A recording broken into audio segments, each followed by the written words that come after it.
Oi, é Satsu, e caso você não conheça Darkwood, é um jogo que acabou não ficando muito conhecido em comparação ao seu potencial, já que sua história é muito cativante porque ele é um daqueles jogos que não explica explicitamente sua história, mas sim deixa os jogadores irem descobrindo ela aos poucos enquanto vão ligando os acontecimentos da história. E por ele ser assim, existem muitos mistérios sobre o game, já que muita pouca coisa é confirmada e o que é confirmado é só dentro do jogo, já que os desenvolvedores sumiram depois que lançaram Darkwood.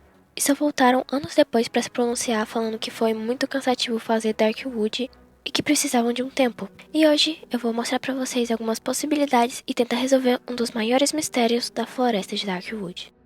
Antes de eu começar a contar para vocês minhas teorias, eu vou ter que introduzir as pessoas que nunca viram o jogo e relembrar as que já viram, contando a gameplay de Darkwood e algumas mecânicas. Assim, eu vou poder falar alguns pontos da história e até quem nunca viu o jogo vai conseguir entender as teorias no final. E o primeiro personagem que a gente controla é o médico, que de primeira você só tem que pegar a gasolina para ligar o gerador, para você não ter que ficar no escuro. E daí você tem suas primeiras impressões do local onde o jogo se passa, que no caso é a floresta de Darkwood. E enquanto você vai olhando a floresta e caminhando, você acha uma pessoa caída no chão, e você leva ela até a sua casa. Mas ao invés de ajudar o cara que estava todo esborrachado no chão, o médico amarra ele e fica perguntando aonde está a saída, até que ele perde a paciência e desce o cacete no homem. E é daí, quando o médico sai da sala, que a gente começa a controlar o homem caído no chão. E então a gente realmente começa a controlar o personagem principal do jogo, que na verdade a gente não sabe muito sobre ele. Inclusive, chama ele de forasteiro, porque ele não é nativo daquele lugar. E não é falado nem o nome dele. E aliás, as únicas coisas que a gente sabe sobre o forasteiro é que ele veio junto de uma expedição para aquele lugar depois de umas coisas estranhas começarem a acontecer lá. E é a partir daqui que eu vou começar a introduzir a ponta do iceberg que se tornou a floresta de Darkwood. Em meados de 1980, na Polônia, em uma floresta chamada de Darkwood, onde tudo começa a ficar estranho quando os habitantes daquela floresta começam a notar que uma praga estava afetando algumas pessoas e que foi se espalhando até infectar a maioria das pessoas do vilarejo. E além disso, as que restaram também ficaram afetadas, mas não chegando a morrer. E tudo isso começou quando algo caiu do céu e começaram a perceber que essa praga não afetava só as pessoas, mas também a floresta, já que ela começou a crescer de uma forma anormal. Que quando o governo tentava cortar as estradas e relações com a população de lá para conter essa praga, perceberam que não eram só eles que estavam querendo isolar aquele lugar, mas sim a floresta em si também. Camadas grossas de árvores, criando uma barreira com a espessura de 50 metros e com menos de 10 centímetros de distância entre as árvores, começaram a crescer, isolando o povo de dentro da floresta. E como uma forma das pessoas de fora tentaram acompanhar o que estava acontecendo lá dentro, começaram a cavar túneis para chegar até lá. Mas as raízes das árvores estavam tentando desabar esses túneis, por crescer demais. Então começaram a mandar helicópteros e equipes de busca lá para dentro. E o forasteiro faz parte de uma dessas equipes, que chegou lá em mais ou menos 2 meses ou mais, para mais. Mas o jogo se passa mais ou menos 10 anos depois de tudo começar a acontecer. Mas o forasteiro não consegue lembrar nem seu nome, nem quem ele era. Ele só tinha relances de memória, como por exemplo, o único túnel que tinha acesso lá pra fora, que era o túnel 21. E o que ele tá tentando fazer é fugir daquele lugar pelo túnel 21, que é o único túnel que conseguiu se manter. Na parte que o médico meio que sequestra ele e leva ele pra casa dele, ele também rouba a chave do forasteiro. E as únicas coisas que o forasteiro pega nessa casa depois é a pá que ele usa para quebrar uma barrigada que prende ele lá, e uma lanterna que se torna muito útil quando as luzes da casa se apagam e começam a perseguição do médico caçando o forasteiro. Que eu acho que a partir do momento que ele meteu o cacete num cara que tava todo ferrado, deu pra perceber que um médico não é uma pessoa tão boa assim, e nem muito normal. O que na verdade ninguém que habita aquela floresta é realmente muito sã da cabeça. Mas depois dessa perseguição acabar, o forasteiro acaba sendo pego. E ele acorda numa casa, e é daí que a gente percebe que existem 3 principais áreas no jogo: a Campina Seca, o Bosque Antigo e a Floresta Silenciosa. E a gente acorda na Campina Seca, no que a chama Casa Segura, que não é tão segura assim, mas é basicamente o lugar onde você vai passar a noite, que consegue ser mais difícil do que o dia, já que a noite de Darkwood é basicamente um dos principais motivos pelo qual você vai sair pelo mapa procurando madeira e coisas para se proteger, já que em todas as áreas do jogo você passa a noite tentando achar formas de se isolar numa casinha, de preferência numa sala dessas casas, já que se você sair dessa casa durante a noite, você simplesmente é morto, porque tem uma certa, eu acho que eu posso chamar de aura, que te mata. Além dos próprios inimigos, dos próprios bichos que vêm te caçar, tá ligado? que de forma bem simplificada, a noite de Darkwood é como se fosse um Five Nights at Freddy Help Wanted versão ecológica e sem as partes de consertar os animatronics e só com eles correndo atrás de você pra querendo comer seu cu. E é uma mecânica que dificulta mais ainda o jogo. É que você tem que gerenciar bem sua estamina e sua barra de vida, que é pouca. E também tem algo que eu na verdade não sei se eu posso classificar como mecânica, mas consiste que você consegue ver o que tá no campo de visão do personagem, que no caso é essa área iluminada. E vai ser só essa área aí que você vai conseguir ver, coisas se mexendo em tempo real, entre aspas. Então você sempre tem que ficar atento aos barulhos que você ouve, para tentar identificar se tem algum Zé do Caixão ao seu redor. E além disso, sua visão periférica pode te enganar um pouco. Por exemplo, se você estiver numa casa que parece estar perfeita, pode desconfiar. Você vê pela visão do personagem, você percebe que na verdade aquela casa está tão fodida quanto as outras. E além dessa mecânica de ter que prestar atenção nos barulhos, claro que assim como os outros jogos de escolhas meio que livres, você vai encontrar NPCs também. E ao longo que o jogo for avançando, você vai encontrar o primeiro NPC, que é o lobo. Que eu acho que eu não vou me aprofundar nele agora, mas saibam que ele vai ser muito importante e vai ter muito a ver com a floresta. Mas na conversa com ele, ele te manda fazer uma travessia da floresta silenciosa, que daí ele vai te ajudar a achar sua chave e até que essa travessia é tranquila. Se você relevar que lá você conhece os selvagens, que são pessoas enlouquecidas pela praga da floresta e que agora comem madeira. E quando você termina a travessia, você encontra a adormecida, que é uma pessoa que diz ao forasteiro: olá, amigo, eu sou o último esconderijo. Procure a saída embaixo do chão. Mesmo essa pessoa estando meio que dormindo e adormecida, como fala o nome dela, ela fala isso quando o forasteiro se afasta dela. E assim como muita coisa nesse jogo que eu vou explicar aqui, eu não tô falando à toa. Na verdade, eu tô tentando focar nas coisas que vão fazer sentido no futuro e que eu vou conseguir explicar bem. E é na floresta silenciosa que você vai encontrar um buraco no chão, onde mostra as raízes das árvores, que estão indo muito mais fundo do que uma raiz de uma árvore comum. E lá também você vai dar de cara com a vila, que é onde alguns dos NPCs vivem. E basicamente, quando você chega lá, ninguém vai com a cara do forasteiro, menos a velha das galinhas, que conta sobre a vila e sobre aonde eles se alimentam. O que tudo vem da porca, que assim como todo o resto do jogo, a porca pode ser qualquer coisa menos normal. E enquanto você conversa com a velha, começa a tocar uma música bem desafinada de um violino. E quando você vai ver quem é um menino que corre para baixo de um trator. E aí a gente conhece o meu NPC favorito, o músico. E ele é um menino que está em um estágio avançado da praga. E o motivo pelo qual ele fica tocando o violino na porta da velha das galinhas é porque ele quer impressionar a bela moça que vive na casa da velha. Eu acabei não falando, mas durante a travessia você consegue encontrar um embrião e ele é útil para alguma das noites de Darkwood. Mas, para a tristeza do Olavo de Carvalho, ele não serve para intoxicar a Pepsi, e sim para você cozinhar ele. Mas é claro que você não vai comer ele, e sim injetar na sua veia. Claro, se você conseguir completar a seringa, que no caso, se você conseguir, você ganha uma habilidade. Pelo fato de Darkwood ser um jogo de mundo aberto, seus objetivos também você que escolhe. E suas escolhas também só dependem de você. E até mesmo as quests, entre aspas, que você pode fazer para os NPCs, não são bem quests normais. Existem várias formas de você fazer uma quest só. Uma forma mais ética, entre aspas, outra forma que seria uma forma mais rápido, ou você pode até escolher não fazer essas quests e seguir o caminho em frente pelo jogo. Mas uma das quests mais importantes, entre aspas, onde o lobo manda matar a porca do vilarejo. E você pode estar se perguntando: nossa, mas por que fazer isso? E na verdade, a pergunta que vem pra mim é: por que não fazer isso? Porque eu, Tissu, tenho alguns motivos do porquê eu faria isso. E um deles é que eles tratam o músico como se ele fosse bosta, por conta da aparência dele, né? Dele estar em um estágio avançado da praga.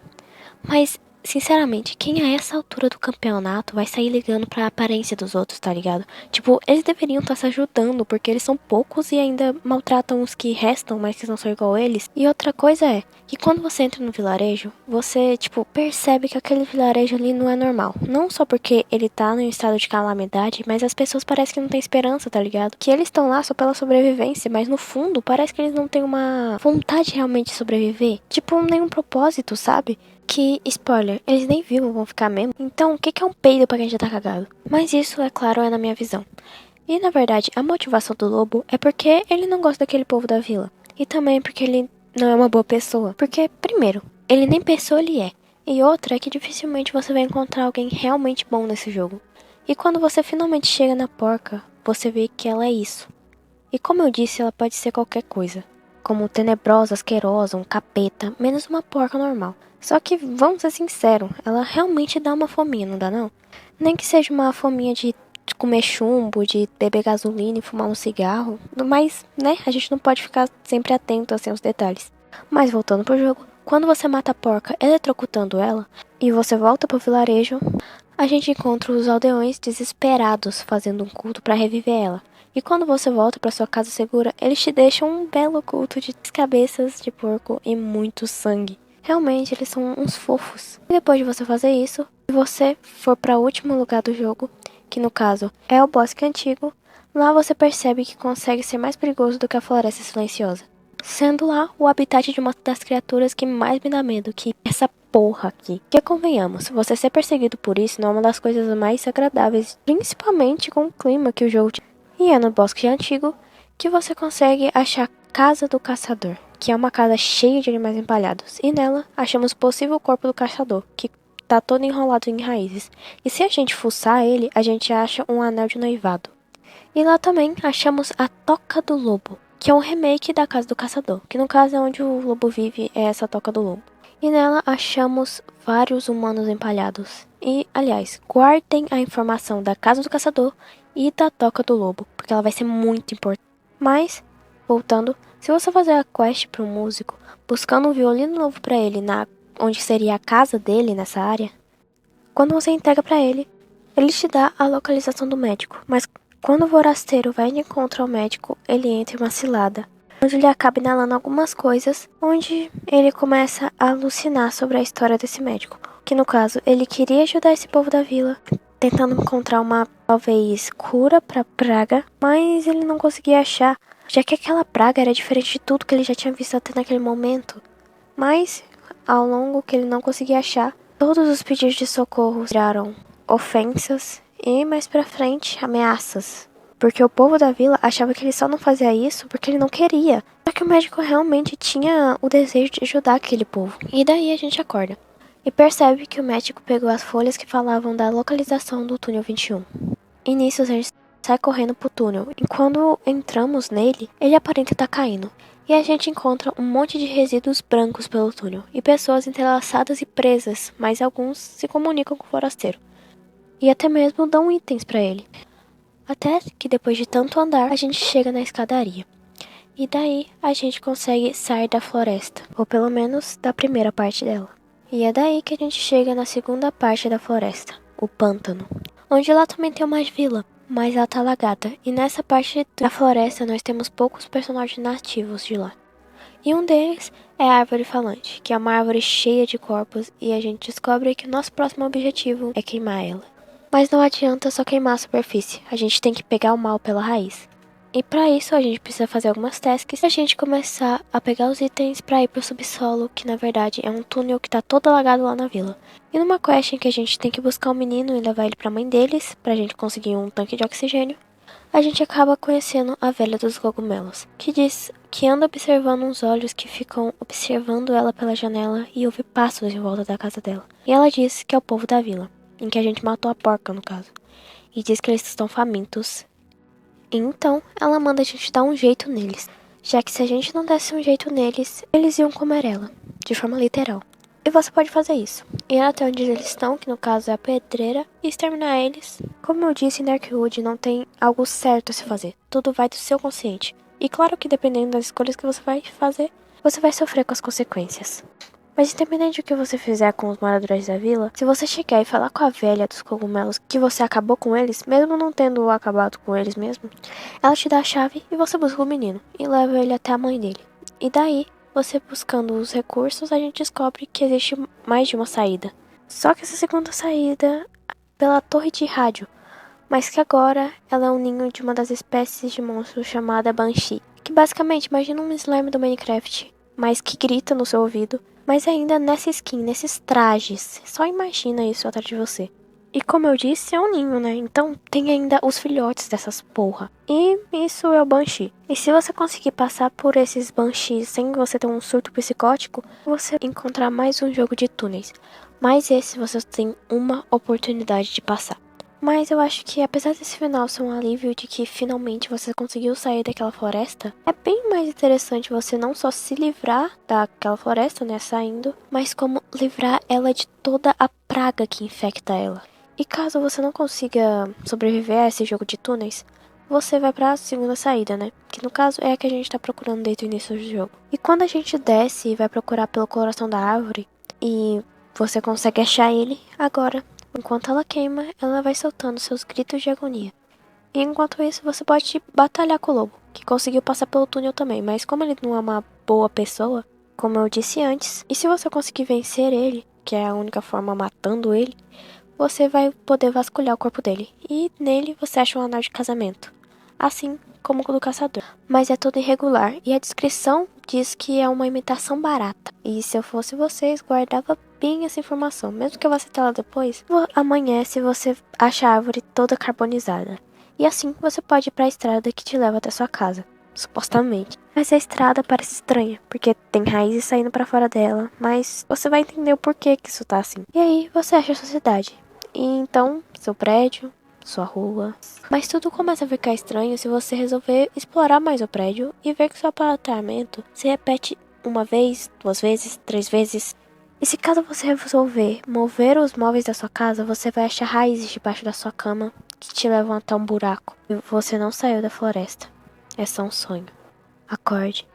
Daí, você acorda num lugar cheio daqueles adormecidos em um labirinto de raízes, até que você vê uma luz que parece reluzente. E chegando mais perto dela, você vê onde tudo começou. E é sobre o que a gente vai descobrir, o que ele quer, quais são seus poderes e qual espécie ele é. Debin. Nesse final, a gente acha um lança-chamas e queima ele e tudo, acabando com a praga e todo o sofrimento de quem ficou preso lá. Mas a gente morre junto também. Porque, claro, não ia ser só fácil assim, tacando foguinho e saindo correndo. E esse foi um resumo que eu tentei fazer da gameplay, para contextualizar vocês. E agora eu vou para a pergunta inicial. O que é o ser por trás da praga da floresta? E eu vou apresentar algumas teorias. Mas, primeiro, a gente tem que saber o que ele consegue fazer dentro da floresta e quais foram as coisas que foram influenciadas pelos poderes dele. E como que essa influência é representada no jogo. Ele é um ser consciente, que é algo que é deixado bem claro quando ele começa a fechar a floresta no início do jogo. E outra coisa é que esse ser não só afeta a floresta e deixando as pessoas com a praga, mas também, de alguma forma, ele começa a afetar diretamente a mente das pessoas ao longo que elas ficam expostas à floresta. Isso porque quando uma pessoa está perto de enlouquecer, ela diz que as paredes estão falando com elas. E ela sempre diz que está escutando vozes. E assim, como um exemplo, é o médico, que começa a dizer isso quando ele está se entregando na floresta. Já que ao longo que a gente interage com ele no pântano, cada vez que ele fica mais infectado, a gente vai percebendo que ele vai falando coisas sem sentido sobre ouvirem pessoas, as paredes estarem se comunicando com ele e coisas desse tipo. E isso também não é só pra ele, são pra outras pessoas também, que tanto, por exemplo, algumas pessoas da vila. E até a velha dos cogumelos, mas ela é outro caso que a gente vai entender um pouco mais pra frente. E aí você pode achar que é coisa da cabeça por conta dos traumas, mas eu acredito que não, porque quando a gente chega no ser prestes a tacar fogo nele, há várias vozes que dizem ao forasteiro que ele vai morrer fazendo isso, que vai matar todo mundo, mas essas vozes não parecem vir dos adormecidos, já que eles estão, dormindo. Mas sim, o ser que está fazendo essas vozes para que o forasteiro tenha uma espécie de dó e desista de fazer isso. Então, para que ele pare, e comece a louvar o ser como algumas pessoas estavam fazendo. E outra coisa que é deixada a entender é que esse ser ter interações mentais, entre aspas, que é quando você chega na frente dele e pode conversar com ele. Mas ao invés da criatura responder com uma voz, quando o forasteiro pergunta algo, ele sente um sentimento vindo da criatura, como uma angústia ou até mesmo um sentimento positivo, o que eu acho improvável vindo da criatura, mas pode ser, né? Dependendo, você pode sentir sim, tipo um acolhimento, sabe? Então, é dessa forma que ela se expressa. E outra habilidade da criatura é que ela pode criar versões da floresta de coisas que acabaram se perdendo nela. Como vocês lembram da casa do caçador, né? E da toca do lobo. Elas são como se fossem versões alternativas uma da outra. Que caso a toca do lobo e o lobo são como se fossem versões da floresta. E o que deixa isso mais evidente é que na casa do caçador a gente vê um corpo. E lá é o corpo do suposto caçador, que foi pego pela floresta. E nele a gente acha um anel de casamento. E a gente, como o próprio jogo diz, acha uma réplica mal feita com o lobo. Além de que é nítido que elas são versões alternativas uma da outra, porque enquanto a casa do caçador tem animais empalhados, a toca do lobo tem humanos empalhados. Então, claro que eles são coisas meio que invertidas, entre aspas. Então, o lobo também é uma criação da floresta, como a toca do lobo.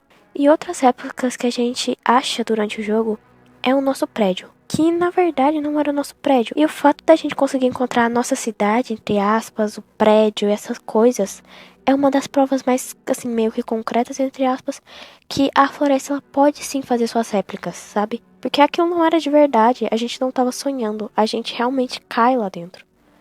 E também itens duplicados naquele labirinto, que na verdade são as versões originais, onde tem um corpo que tem uma bala na cabeça e uma espécie de cruz. Mas naquele mesmo lugar, enquanto a gente anda, a gente também acha um corpo bem desproporcional, entre aspas, entrelaçado em algumas raízes, que a gente conversa com ele. E ele diz que a cabeça dele dói, então quando ele mexe, ele taca uma munição na gente. Mas a munição é macia, logo não é uma munição real. E também o próprio forasteiro diz que parece que ela é feita de cogumelo e ela tá cheia daquela substância branca, que a gente vai entender o que é. E também a gente acha a mesma cruz que estava junto com o corpo original, com essa pessoa, entre aspas, que estava entrelaçadas. E até mesmo a véia dos cogumelos e sua casa é uma versão da floresta, porque a gente acha a versão original da casa em outro lugar do pântano. Então ela também é uma versão da floresta. E logo é nítido que a floresta cria suas próprias réplicas, de acordo com as coisas que existiram e se perderam naquela floresta.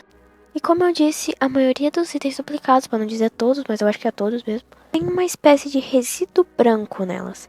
E esse resíduo a gente acha naquele labirinto indo pro pântano. Logo, deixa entender que aquele resíduo é o que dá origem às cópias mal feitas da floresta. Parece que ele é como se fosse uma certa essência, entre aspas. Eu chamo de essência, mas tem gente que chama de sangue da floresta, mas é porque não tem um nome pra ela. Então você pode chamar ela como quiser, tá ligado?